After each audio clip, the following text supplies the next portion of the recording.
Tangled Up, it's not any of your first projects. You're all involved with other stuff, play music for different groups. What is different about Tangled Up? What did you want to accomplish with this band specifically? It's funny.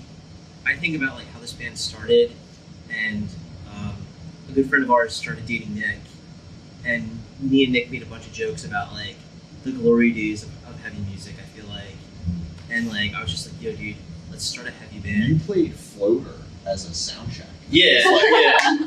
And we just became boys. And he just, out of nowhere, I'm in this group text, and I'm like, I don't know whose this number is. And it was him. And it was like, it was Octi, it was me, it was Dave, and they were like, okay, like let's all get together, let's do this thing.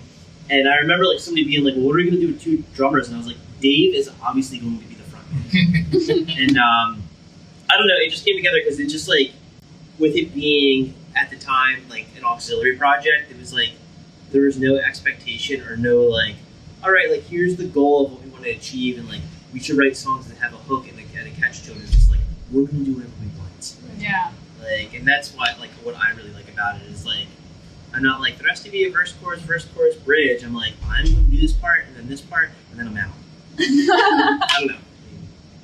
I didn't have any music. I still don't have any other musical projects. This is like my main and only. Mm-hmm. And it's like I started a group chat, and it was just like I was seeing like individually or all together, all of them with all of their other bands playing constantly, and I was like, I want to do that again. I've done it before, but I was like, I want to do it again. And the only thing I could think of that would be like alluring and asking them to get together would be like, can we do something heavier than everyone else is doing around us right now? Because there was like to me, because all I was doing, I wasn't playing with anybody, I was just watching everybody every weekend. I was like, well, yeah, something heavy would fit into these niches and playing with some of these other projects. Right. But otherwise, it would just been the same as everything else. So that was the direction, at least. That's all we knew. Right. All we knew was like, well, it should be kind of heavy. And that's how it started. Right. Yeah. Filling a hole. Yeah. Just doing something that we hadn't heard anybody doing recently, at least. Mm-hmm. And I come from like a heavy music background, so it just made sense. I was like, yeah, I want to play nasty chords. So, I mean, it's also just like a great opportunity for me. Like they're fucking awesome, so like to play with them, like just know like whatever we're doing, I can trust what is there for me. Like I don't know, there's just like a sense of freedom with this band that's really nice. Yeah. And you knew kind of I mean, I know you from playing drums with Grace Vonderkoon, coming forward and being the front man. Was that something that had always kind of interested you, or? I mean, I just like the freedom it has of just like. I'm not playing an instrument, so I can just put all of my energy into just performing. And like, I'm sure I look crazy, but like, it's just like a fun thing to do. No, just, that was great. That was something we were really excited by in your live performances, because we, I mean, obviously enjoyed your music through headphones or through speakers, but seeing it live is completely different. Yeah. And in the same vein of the first question, after you're obviously involved in like several bands. Mm-hmm. What is it that made you want to also join another band in Tangled Up? This one was fun and alluring for me because I play in a lot of bands where, as a drummer, I try and do what's needed. And so I try and be like, even though they're like funny punk bands, I always try to like write to the song. Uh-huh. And with this band, I was kind of like, I'm going to write whatever I want, and I'm going to play whatever I want. And I'm going to play like too much in spots sometimes. And like, I didn't get to do that a lot. So this was like super, it was just fun to like, kind of be like, I don't care that like I'm overplaying the bass here. You know what I mean? I'm just going to do whatever I want. And so that's why this was fun. Plus, Dave and I have been friends for, like 15 or 16 years. And we're both drummers, so we never got to play in a band together. And so it was also like, I was super stoked to be in a band with him because he's my best friend and we've been playing the same shows forever but never got to do a project together. Yeah, and like we know each other as musicians, so like I'm whatever Octi's doing, even if it's all over the place, I'm just like I know what he's doing because I've seen Octi play forever, so I can like lock in with him. And I think it like gives us opportunities for like different types of rhythms and everything. Yeah. I mean, I love playing with I've been playing with Octi for a whole while too, and it's just like specifically like the first time we played music together, like it just clicked. Mm-hmm. It just made sense, you know. Like he's very classically trained, and I'm like classically trained enough to be dangerous that like I do things the wrong way, and but it works. Like he understands me and I understand him, and he'll fill gaps that like I'm afraid to fill, and vice versa. So it's really cool. So like the interplay is awesome. Yeah, that's cool. Yeah, we wanted to ask as well, what lyrical themes do you guys notice you explore on this record? It's And does one person write lyrics more than the other, or? It's Yeah. me. I don't know, they're pretty personal to me. Like I think this age, everybody's feeling pretty out of their mind, and like I don't know, a lot of it has to do with like mental health and like just trying to like focus on myself because I feel like I'm going through a bunch of shit. So like that's a nice release of this music too. Like, yeah, it's cathartic. so I like mix that with like the expression that I like try to bring to it with like energy and everything. So. Yeah, A lot of energy. a lot of energy. Yeah, I think it like makes it relatable too. It's great. yeah. And then what was the recording process like? Because the album came out during the pandemic. Mhm. So did you have trouble organizing where you were So going to record? we started writing as a band, I think, probably this time last year, a little bit earlier, August, I think. Yeah, probably. And we just were like, there was no urgency to play shows.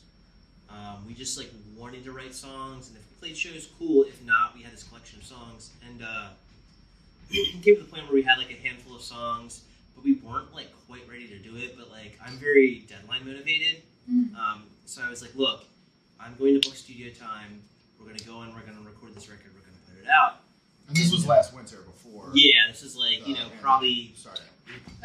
We were ready by we were recording the weekend of Thanksgiving. Yeah, so It was like Thanksgiving happened on Thursday. That weekend we went to Noisy Little Critter. Yeah, we went and we recorded with Mike Barczyk at Noisy Little Critter. My partner's been in a few bands and like loved working with Mike. Has known Mike forever. I recorded with Mike in 2004 in a different studio. So I was like, oh, I love Mike Barczyk. It'd be good to see him again. Yeah, and I had just a relationship of like talking gear or like him asking me questions about guitars and vice versa. And I was just like, hey, this is like what we're trying to do. Like, are you down to do this? And he was like, yeah. He's like, it sounds cool, you know. And it's like he's done such a diverse like wheelhouse of records that it made sense. So we went, we recorded most of the record we did live, sans some guitar overdubs, and then Dave did all his vocals separate. And we did it over the course of 2 or 3 days. 2 days. 2 days. Oh wow. We went on Saturday, we finished all the instruments, and he started vocals on Saturday. And then Sunday, he finished the rest of the vocals. And we stayed there, and it was great. And like Mike mixed it on the spot because it just, I don't know, we were like. Because we don't have any money. Yeah, we were I was like, hey man, like here you go, like let's figure it out. But it was great. And then we sat on it for a little while. We played some shows after that. And we had like plans to like kind of shop it around. And then the COVID stuff hit. Yeah. And it just, to me, didn't make sense to shop it around. Because, like, I mean, for all of us, personally, like, music to me is, like, a gift and not totally, like, I'm not trying to make my livelihood from this. Like, music is a passion to me. And if somebody was like, hey, like, you can quit your job, you can do all this, I'd be like, yeah, awesome. But, like, that's, like, not what I was striving for in this band specifically. I just want to write music that I like and I'm proud of. So we sat on it for a while, and it just got to the point where I was like, I want to put these songs out before I'm sick of them. Yeah. Yeah. You know, like, because we've been writing new stuff, and like, Right. it just made sense. So we threw it together and put Do it you out. think you're gonna get sick of it in a slower time because you're not performing it live because you're touring it? Yeah. And I mean, we had a string of shows in like lined up in like February, March, and April, and so I guess sort of the plan was to put it out sometime in the middle of this string of shows, and then of course like COVID hit in March, and so we said, all right, well let's see how this shakes out. We'll sit on it for a while, and then it shook out the way it did, which sucks, you know what I mean? So I guess we figured, what's the difference now? Like we'd rather just put it out. Yeah. So we did. Yeah. And we are like writing a lot of new material, so Yeah. it's kind of just let's put our energy in. Yeah, I mean, we weren't even rehearsing for a long time. You know what I mean? And then once we started to get a feel for like what was actually happening out there and how we could do it safely, then we started getting together again, probably only like 2 months, maybe 3 months ago. And yeah, once we started rehearsing again, it was kind of just like, you know, who knows when the next time like real shows will happen. Yeah. So why not just put this stuff out? Yeah, that kind of like flows really nicely into like our next question, which is since no one's really touring or playing gigs, and we don't know when that's going to change. How has that shifted the focus of the band and like how you function and like what have you been kind of working towards? I mean, for me, it like sounds kind of ignorant, but right before the COVID stuff hit, I was like kind of like the old like crotchety old man. Like, I don't want to play shows anymore. I'm tired of carrying my stuff around. I feel like playing shows is like puffing your chest out when like really it should be about music, you know, and like not showing off.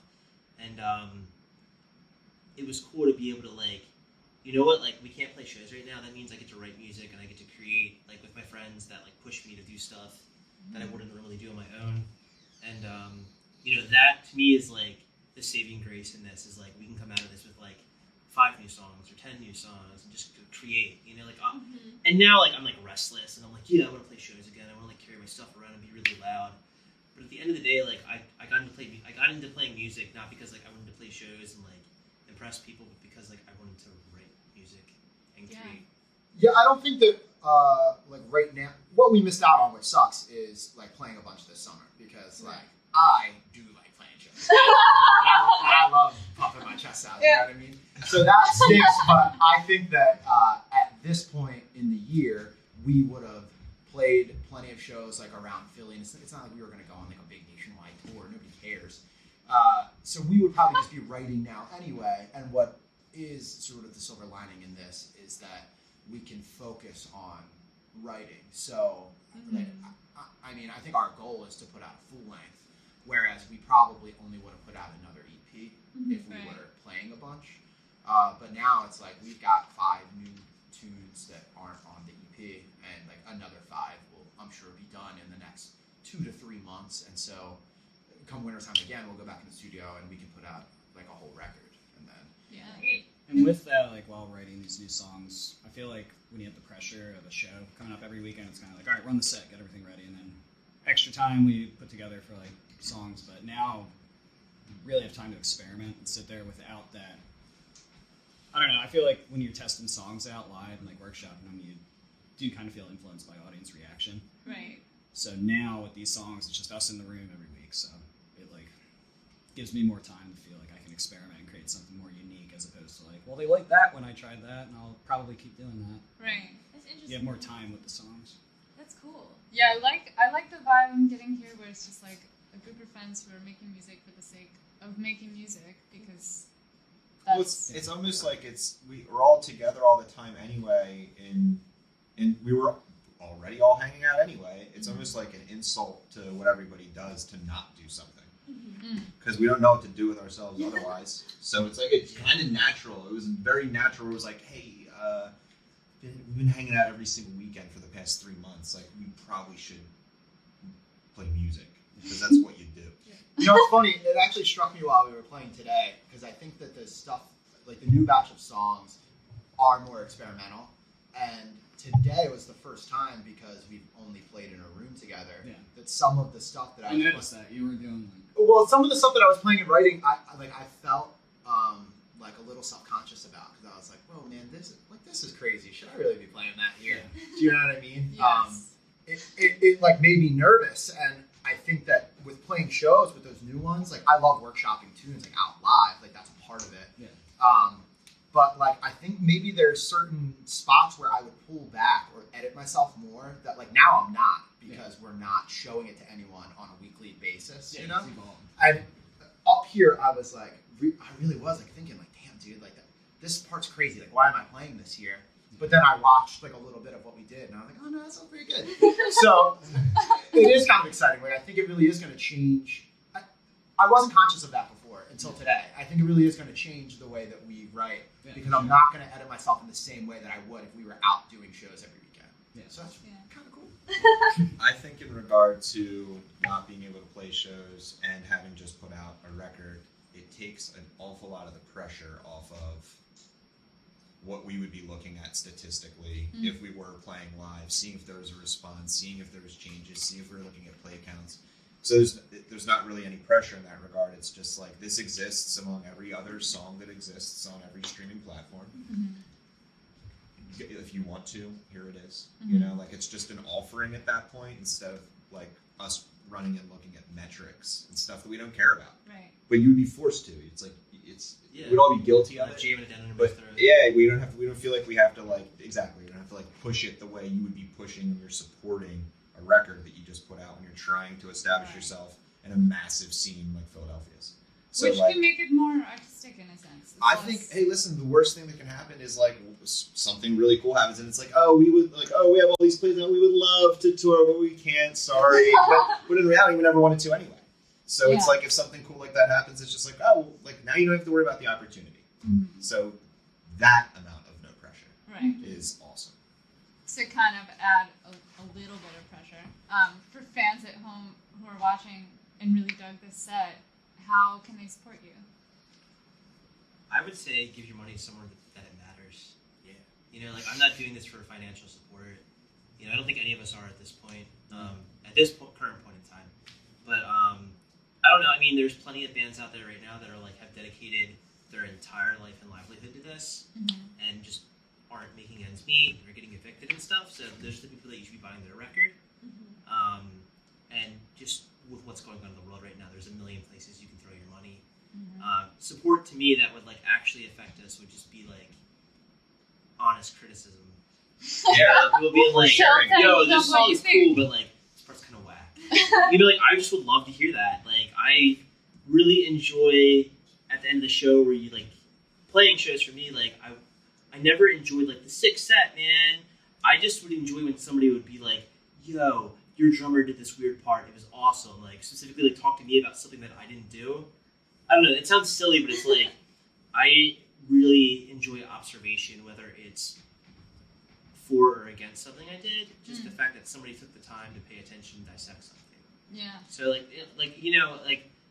And that's valuable feedback. Yeah, for me, like the way you can support us is just I don't know, listen to the record and like tell me what you don't like, tell me what you do like, you know. I really learned over the course of the last 10 years of playing a lot that like the money part of it never really did anything for me, and that's partially because I never make any money. but truly, my favorite thing is when my friends share our music. It makes me feel so good to know that like even though it's only a couple clicks, like there are companies out there that spend millions of dollars to figure out how to get people to do those couple clicks, and so it means a lot to me when somebody just puts it on their Instagram story. Seriously.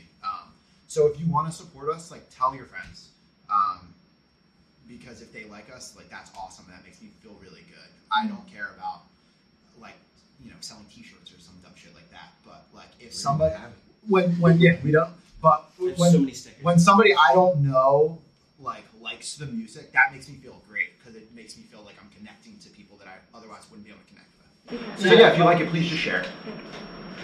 Cool. Yeah. Absolutely. I have sure. One last question. Are you ready for this one? Yeah. Wait. Oh wait. Yeah. So we probably already know the answer to this, but for folks at home, I guess. What is your favorite amusement ride at Rehoboth Beach?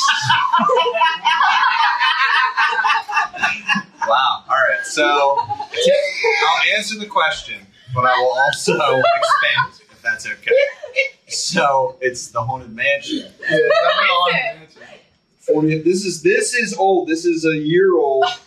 This is from 2019 when it was celebrating its 40 years of spooky fun.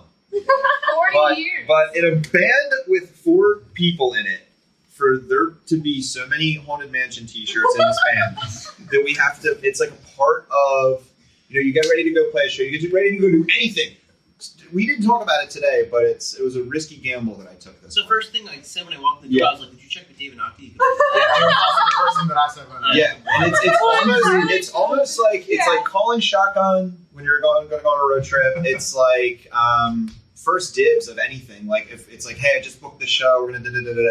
It's like, all right, cool. Like the first one of us is going to be like dibs on Haunted Mansion, and they mean it, and it means a lot. But I have two different designs, okay. so now I'm like, until somebody else gets the other design shirt that I have, I'm always good.